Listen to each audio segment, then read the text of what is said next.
미국 민주당이 추진해온 건강보험 개혁법 오바마 케어 보조금 연장 법안이 하원 본회의 표결 절차를 밟게 됐습니다. 공화당 소속 연방하원 의원 4명이 민주당이 제출한 심사 배제 청원에 서명하면서 상임위원회 심사 없이 본회의 표결에 올라갈 수 있게 된 겁니다.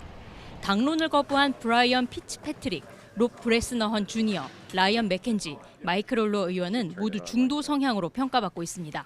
피츠패트릭 의원은 더 나쁜 건 아무것도 하지 않고 낭떠러지로 가는 거라며 표결 찬성 이유를 밝혔습니다. We did not have a meeting of the minds of something that for us is very, very time sensitive and very existential for people that we care about, people that need help.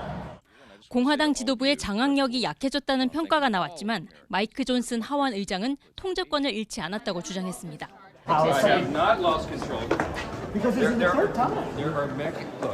We have the smallest majority in U.S. history.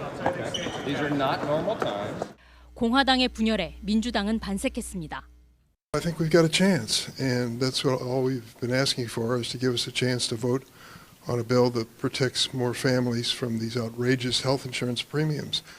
하원 의원 과반인 218명이 서명에 나서면서 오바마 케어 보조금 연장안에 하원 본회의 표결이 가능해졌지만 올해 말로 다가온 보조금 종료는 불가피할 전망입니다. 공화당 소속인 마이크 존슨 하원 의장이 동의하지 않으면 내년 1월에야 표결을 할 수 있고 하원에서 보조금 연장 법안이 통과되더라도 상원에서 저지될 가능성이 크기 때문입니다.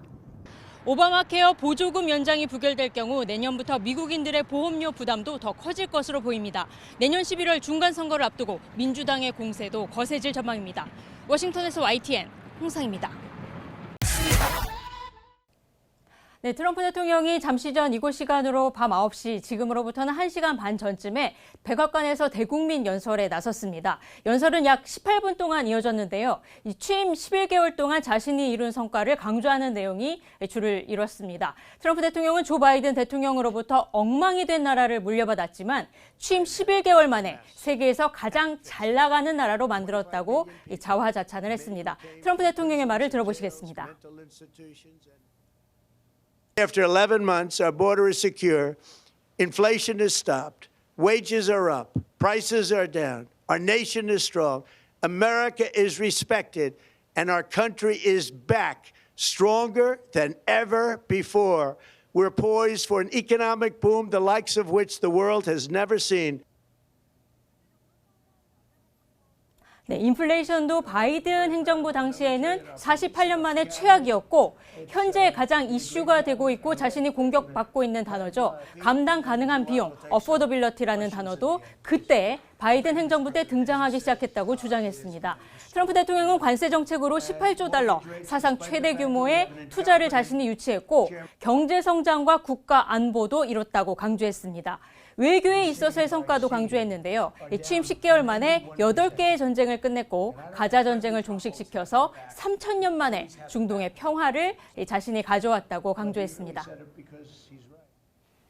네, 그리고 군인들에게는 특별 배당금도 약속했죠. 네, 트럼프 대통령은 오늘 대국민 연설에서 모든 군인에게 전사 배당금을 지급하겠다고 말했습니다. 관세 정책으로 미국 가정이 매년 $10,000 이상을 절감하게 될 거라면서 관세로 걷어들인 세수가 많아서 145만 명에게 군인 모두에게 이 배당금을 지급하겠다고 밝혔습니다. 올해 크리스마스 전에 전사 배당금을 1인당 $1,776, 우리 돈으로 약 262만 원을 지급하겠다고 발표한 건데요. 트럼프 대통령의 말을 들어보시겠습니다.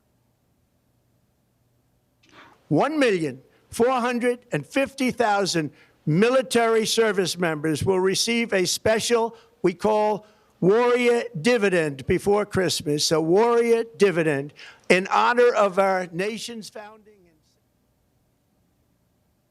네, 1776이라는 이 숫자는 미국 독립선언이 이루어진 해이기도 한데요. 트럼프 대통령은 현재 군 입대자 숫자가 현재 사상 최고를 기록하고 있다면서 자신이 지금까지 어떤 정치인도 해내지 못한 일을 하고 있다고 말했습니다. 또 내년 봄이 사상 최대 규모의 환급 시즌이 될 거라면서 2026년에는 미국은 세계가 지금까지 한 번도 보지 못한 수준의 경제적 호황을 거둘 거라고 말하기도 했습니다. 트럼프 대통령은 이와 함께 연방준비제도 차기 의장도 곧 발표할 것이라면서 금리를 대폭 낮춰야 한다고 믿는 인물이 이 새 의장이 될 거라고 말했습니다. 트럼프 대통령이 오늘 대국민 연설 생방송에 나선 건 최근 고물가와 고용 부진 등으로 자신의 경제 지지율이 36% 최저치까지 떨어지면서 내년 11월 중간 선거를 앞두고 국정 동력을 회복하기 위한 행보로 보입니다. 또 고물가에 대한 우려를 전임자인 조 바이든 대통령의 책임으로 돌리고 경제가 상승 궤도에 있다는 점을 강조하기 위한 의도로도 보이는데요. AP통신은 그러나 지난 4월 상호관세 발표 이후 인플레이션이 가속화하고 있고 실업률도 4.6%로 상승하고 있다면서 이 대중의 신뢰를 고무시킬 만한 요인은 현재 많지 않다고 지적하기도 했습니다. 지금까지 워싱턴에서 전해드렸습니다. 미 대중문화 월간지 베니티 페어는 지난 1년간 수지 와이즈 비서실장과 10번 이상 인터뷰했다며 기사를 공개했습니다. 그런데 내용이 말 그대로 폭탄 발언 수준입니다. 와이스 실장은 트럼프 대통령을 향해 알코올 중독자의 성격을 가졌다며 자신이 할 수 없는 일은 없다는 시각으로 행동한다고 말했습니다.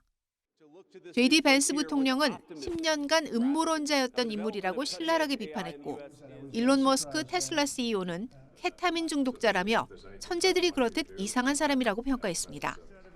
트럼프 대통령의 정적들에 대한 기소는 일종의 정치적 보복이라는 점을 인정하면서 베네수엘라 마약 의심 선박 공습도 마두로 대통령이 항복할 때까지 계속될 거라고 말했습니다.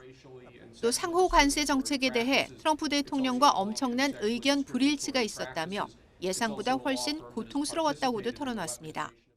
하지만 인터뷰가 공개되자 와이스 실장은 즉각 자신의 발언이 맥락에서 벗어나 인용됐다며 악의적으로 조작된 기사라고 반박했습니다. 음모론자라는 비판을 받은 벤스 부통령도 와이스 실장을 옹호했습니다. And Susie Wiles, we have our disagreements. We agree on much more than we disagree, but I've never seen her be disloyal to the President of the United States, and that makes her the best White House Chief of Staff that I think the President could ask for.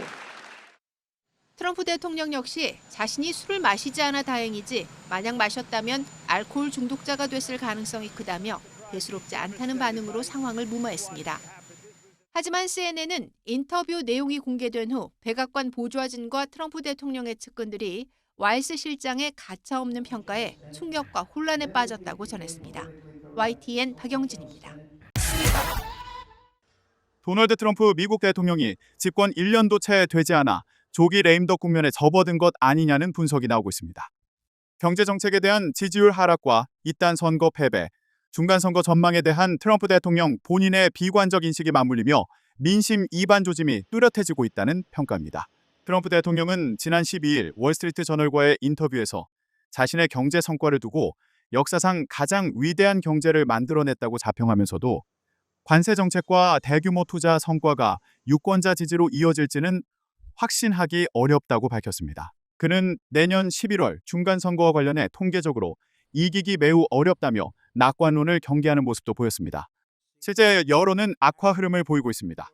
지난 4일에서 8일 AP통신과 시카고대 여론연구센터가 미 전역 성인 남녀 1,146명을 상대로 실시해 11일 공개한 여론조사에 따르면 트럼프 대통령의 경제 운용을 지지한다는 응답은 31%에 그쳤습니다.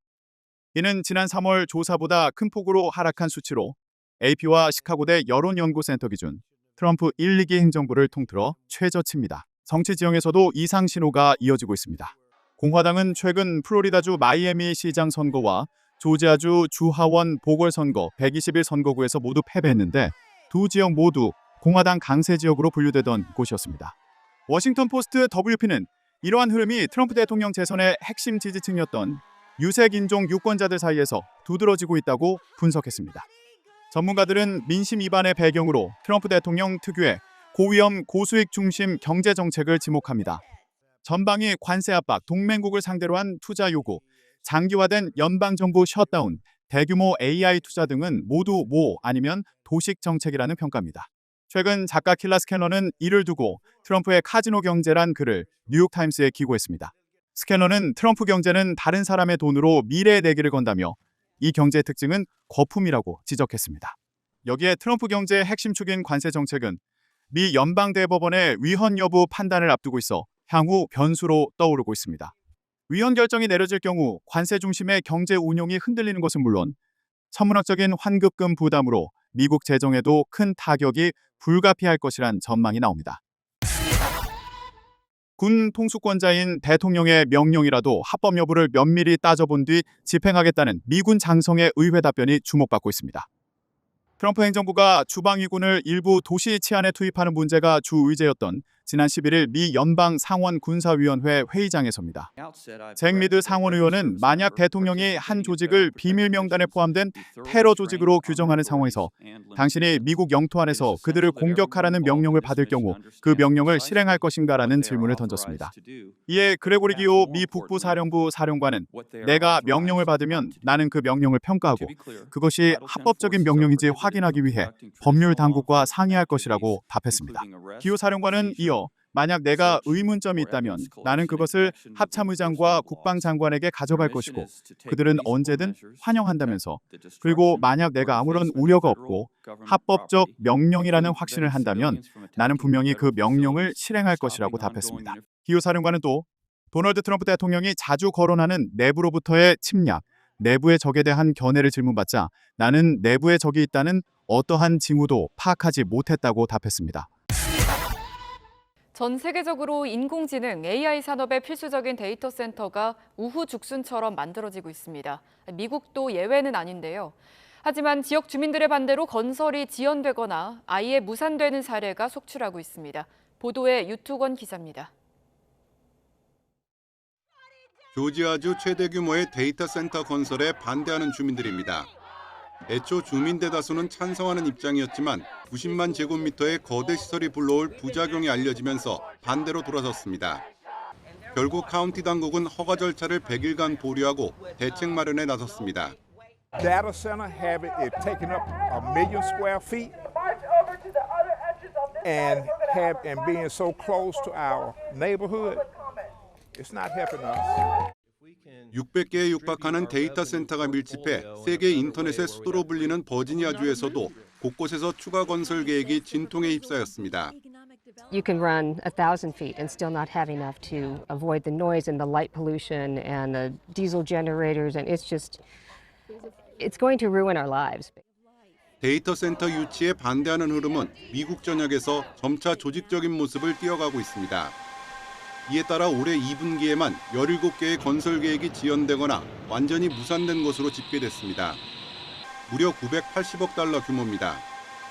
주민들이 반대하는 가장 큰 이유는 막대한 전력 사용에 따른 전기요금 인상 가능성 때문입니다. 여기에 수자원 고갈이나 소음 등에 대한 우려도 더해지고 있습니다.